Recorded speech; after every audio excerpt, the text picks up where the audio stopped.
এবার সিজন 5 এসে নেহাল আমাদের সাথে যুক্ত হয়েছে।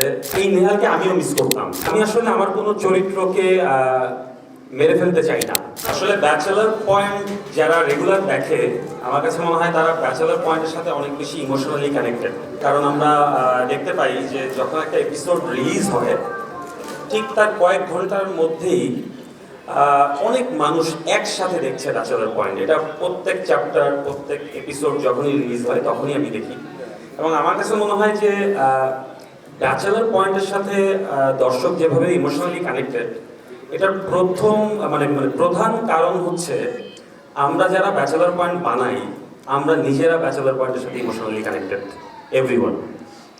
এবং আজকে আমার খুব ভালো লাগছে যে আমি যখন আমার প্রথম সিরিয়ালের প্ল্যান করি, টেলিভিশন সিরিয়াল ছিল ব্যাচেলার পয়েন্ট একটা সময়।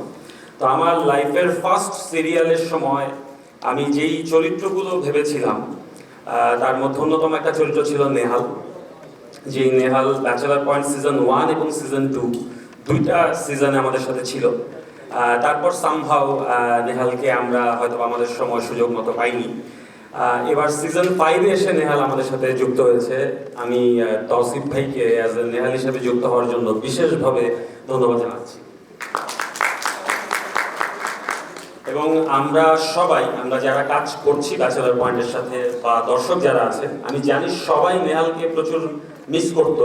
কারণ আমি যখনই কিছু পোস্ট করতাম তখন সবাই এখানে নেহালের কথা লিখতো যে নেহালকে মিস করছি, এবং এই নেহালকে আমিও মিস করতাম।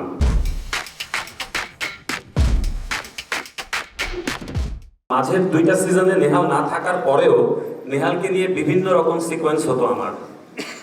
কাবিলা কখনো নেহালকে মিস করতো, কখনো হাবু ভাই মিস করতো।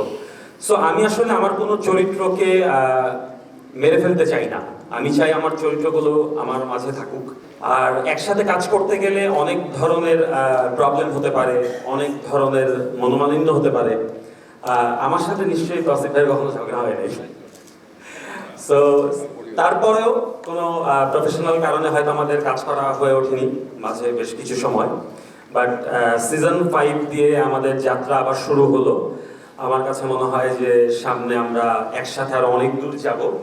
এবং ব্যাচেলার পয়েন্টের প্রত্যেকটা মেম্বার, আমরা আসলে যারা ব্যাচেলার পয়েন্টে কাজ করি তারা আসলে ইমোশনালি কানেক্টেড। এবং নেহালকে আমরা কামব্যাক করানোর জন্য আমরা জাস্ট একটা সিকোয়েন্স শুট করেছিলাম।